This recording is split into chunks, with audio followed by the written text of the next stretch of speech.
Okay, we are talking about the history of Jewish law, and now we got to the Mishnah.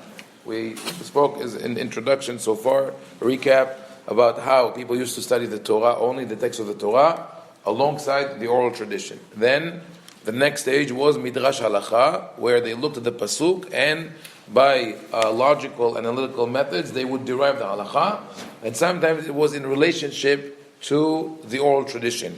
Meaning, either they would learn new laws from the text, which they would argue about, or they would connect the text to the tradition, the oral tradition that was already in place.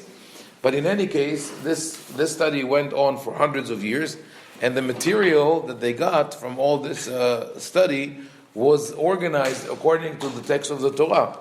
And since the text of the Torah is not organized thematically, but rather it sort of jumps from one topic to another. Even in the Ten Commandments, you will find the laws of idolatry, of Shabbat, respecting your parents, do not commit, do not kill, do not commit adultery. Even within 10 verses, they have laws that belong to completely different fields. And we gave an example, the laws of Pesach are scattered all over the Humash. As a result, when people try to review the law and retrieve the halachot, they had problems because they had to remember to where to take it from, where is it shelved. So what Rabbi Yehuda Nasi decided to do is to do like a new shelving system, a new organizing system that will have all the laws in order of the themes. And he did this in the 3rd century of the Common Era, somewhere between 205 to 225. So it's not too long ago, only 1800 years ago, right? And so he had also, as I said, he was in the position to do so because he was very powerful within the Jewish people and also had the support of the Roman government, and so he was able to pull it off. But of course, there was opposition because when you come to do something like that, you inevitably you're going to say this is the opinion that you must follow. Before that, there were many different opinions, and there was flexibility. When you come to court, the court can decide A or B or C.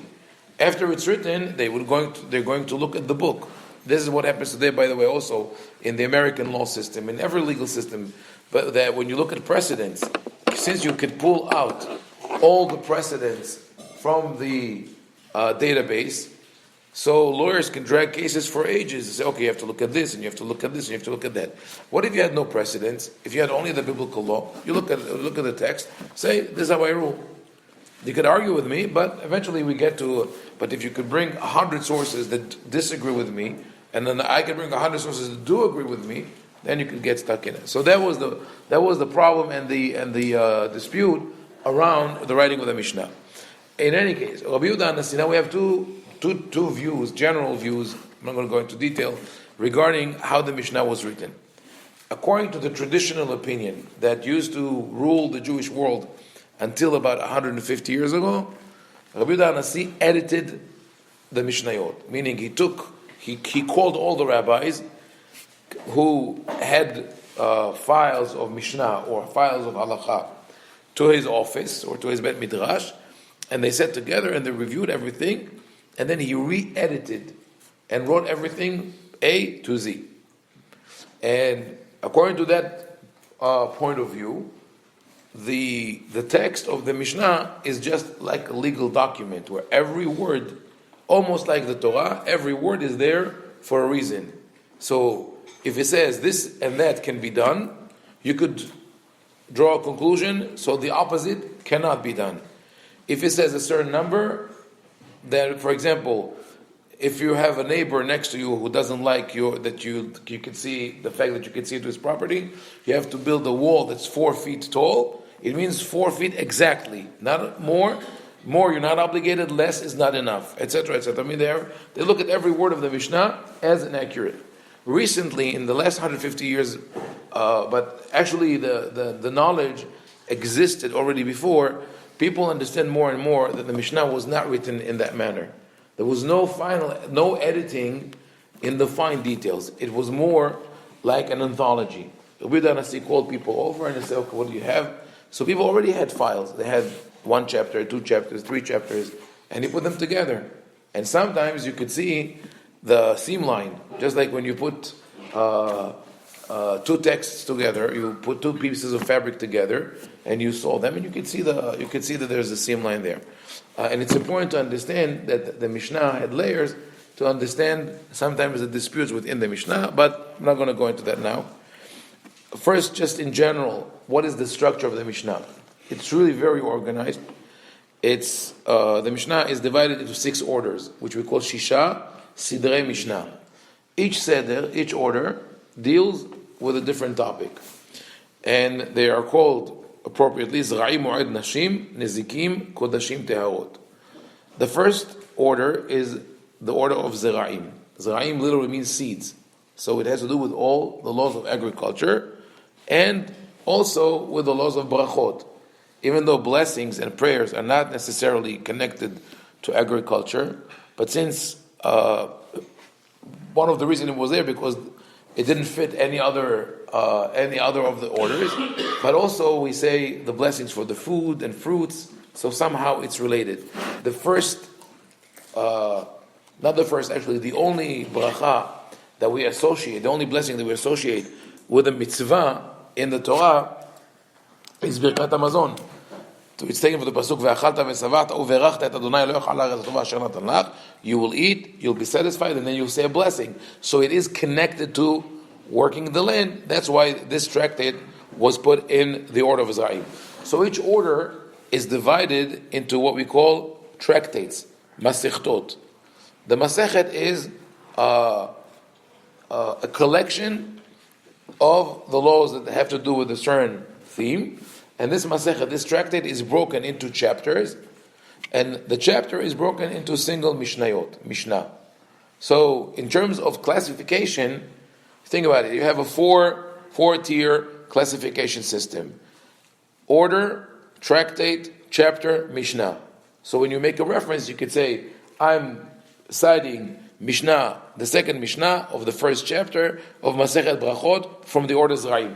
So now you could really have a reference point, which is very helpful when you try to organize material. It's not the same number of tractates in each order. In Zra'im, like I said, in the first order, which is called seeds or has to do with agriculture, most people study only the first tractate, which is Brachot, because it deals with prayers and blessings.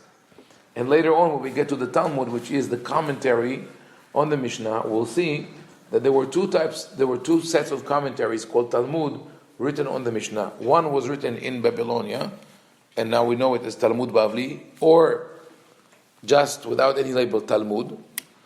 And the other one was written in Eretz Israel, and it was called Talmud Yerushalmi. And they disagree on many issues, and part of the reason was that their closeness to the temple, the type of government that was over them. In Israel, they were under the Greek, Roman, and then Christian government. In Babylonia, they were under the Persian rule.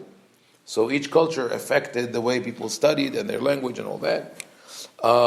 Even the culture of study was different.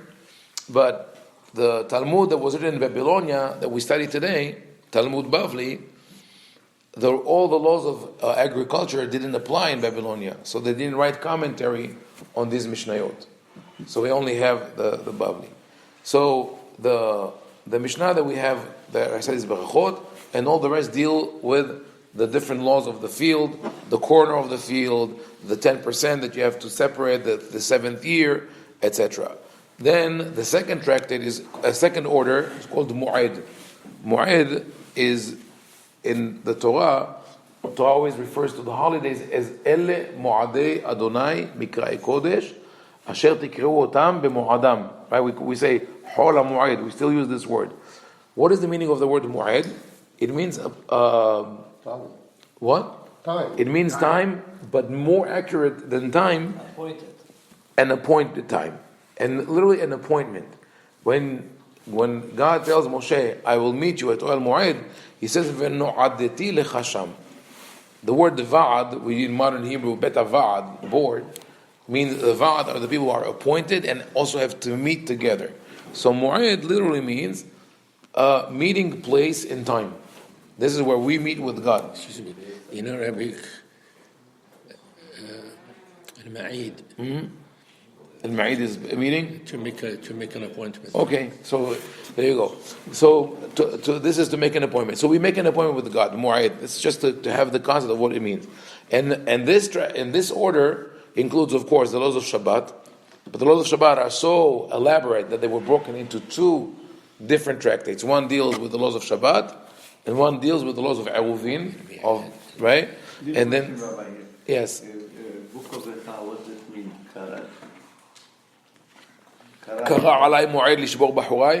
Yeah, the word mu'ayyid is mentioned in the Echa and Lamentations regarding a negative concept. And no, that's a complaint of the prophet. He says, kara alay mu'ayyid. It says as if the prophet says it's as if God made an appointment to destroy me.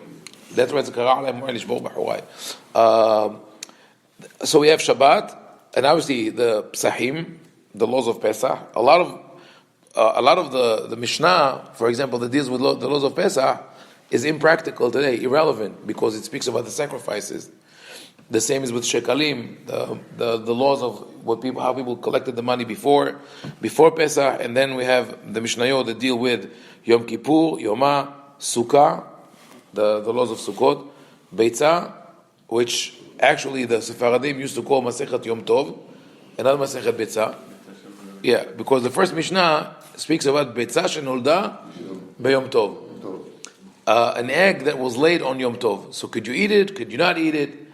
So in the Ashkenazi world they call it Masechet Beitzah or even Bei'ah.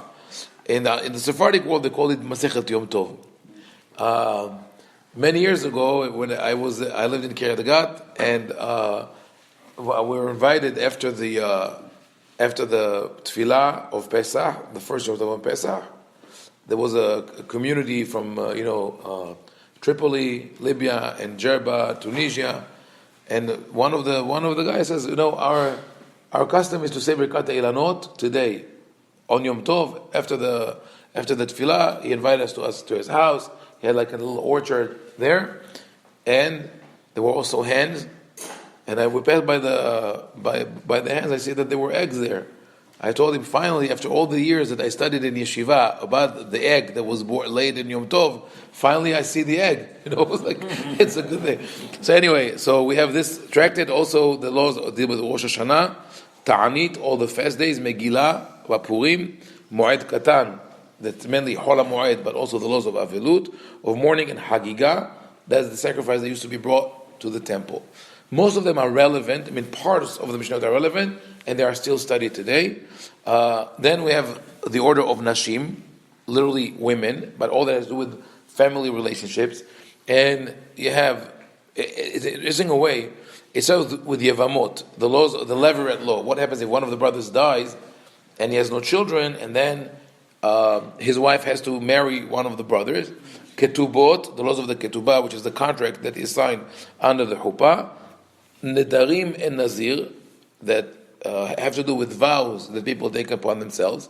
Nazir really has nothing to do with women, necessarily. It applies to everyone. But Nedarim, since in the Torah, the vows can be controlled, the vows of a woman can be controlled by her father or her husband, and also because the general conception at the time was that women tend to make vows more than men, they included it in the order of women, and then added also that of Nazir, which is a special vow.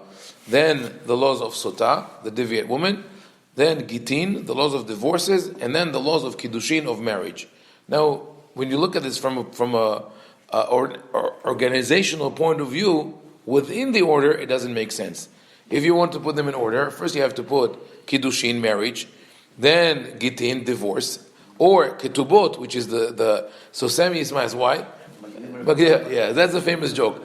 Before God smites you, He provides the remedy. So that's why, that's a very nice send away to new grooms who study the tract. It basically says you should know that divorces come before marriage. It's like almost like telling them, you go into the marriage with the possibility of divorce in mind. It's very strange to say that this is what Rabbi Nasi had in mind. And even if that should be, the order should have been Gitin, Ketubot, Kiddushin. That something is wrong there. But the truth is that and many commentators try to find what is the inner order of within the order. Like you tell all the Mishnayot that have to do with the holidays. Why is Shabbat first? Why is Shabbat Sahim Yoma Sukkah Rosh Hashanah? Rosh Hashanah should have been before Kippur, right? Why is this order? And the answer is so simple that is probably why it evaded commentators for so long. It's based on the length of the tractate. The largest ones were put first, and then it went in a descending order, because if you have more material, more text, it's more important. So Shabbat, for example, has 24 chapters. It's first, and then in that order. But just a quick review, we'll finish the last three orders. We have then the order of Nezikin, damages. There's another order of Mishnayot that is still studied very thoroughly. The law of Nezikin, damages. These are still practical, because we always run into these issues, right? Neighbors, damages, responsibility, property. Those are very practical laws, and they were discussed very thoroughly in the Talmud. Here, there's something interesting because of what I said before, that the longest tractate comes first. But here we have three Masechtot. Each one of them has 10 chapters, and they call Bava Kama, Bava Matzi'ah, Bava Batra. And then Sanhedrin, which has 11. So it should have been the other way around, right? The answer is very simple. Just by the names of the Masechtot, you realize. What does that mean, 10 chapters? Bava Kama. It's 160. Yeah, but only 10 chapters of Mishnah. You'll see. It's in the chapter number 10. Yeah, but still, the Bava Batra is only 10 chapters. But the thing is, the clue is that all the names of the Mishnayot are in Hebrew. Because Rabbi Nasi, as I mentioned, he wrote in Mishnaic Hebrew, which is very clear and very polished. But those three names, Bava Kama, Bava Matzi'ah, Bava Batra, are in different language, which is Aramaic. Because that was not the original name. Originally, there was only one tractate called Nezikin, damages, but it was so long, it had 30 chapters, that they had to break it down to Bava Kama, meaning the first gate, Bava Matzi'ah, the middle gate, and Bava Batra, the last gate. Sort of like chapter 1, chapter 2, chapter 3, each one broken into another 10 units. That's why it comes first. Then Sanhedrin, the laws of judges, Makot, laws of those who have to receive corporal punishment, Shuvuot, oaths, Adayot, which the Ashkenazim call it Aduyot, and the Sfaradim call it Adayot. Adayot means the choicest. Idit is the choicest of the land, so we call it Adayot. Ashkenazim anyway, they don't say Aduyot, they say Adjes. It's Adjes, Avos, Huriyas, you can't, yeah, right. The interesting thing about this order of damages is that includes Masechet Avot, which is moral and ethical teachings. And you would have thought that this doesn't belong with the laws of damages. But the Rabbi said, Haim Ovadia Hasid. If you want to be a Hasid, a pious man, right, what do you need? What do you need to do? You have to learn the laws of damages. Right? So to be a Hasid, remember, it's not buying the biggest lulav or, shaking more during prayer or beard or shtreimel or anything like that, or eating more kosher, or I don't eat in your house, I only eat there. He says, if your business ethics are not in place, you're not a Hasid. You want to do that? It's most important to know where your property ends and the property of another begins. And finally, we have two orders that are almost not studied today. Kodashim, which deals with the laws of the Bet HaMikdash, of the temple, which obviously not irrelevant today, but some people learn it for the sake of knowledge. There's one tractate at Hulin that deals with the laws of Shkita, and finally Teharot, which deals with the laws of purities and impurities, which again is not practiced today, except for one tractate, Nida, that has to do with family purity. So all that's just, we spoke about the structure of the Mishnah. and all that dates to about 1800 years ago, and that became the basis for the Talmud. That was an open commentary that went on for hundreds of years, and we could say pretty surely that the law that we keep today is not the law of the Torah, it's not the law of the Mishnah, it's the law of the Talmud. It's the way the Talmudic rabbis interpreted the Mishnah, which recorded the biblical law. And in the Talmudic law, there are a lot of variants and things that we not clearly understand. Did they interpret according to the influences that they were going through? Definitely, there was always external influences.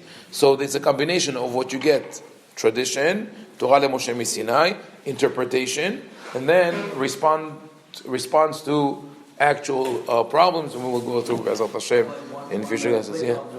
Yeah. Having completed Sefer of Nashim, is my personal opinion that the whole objective is to prevent or minimize Isha Zona and Mamzer. Yeah. I mean, this is the whole thing. You know, why they do a lot of things. It always comes down to the point. Could be. Yeah. It could be. Yeah. Okay.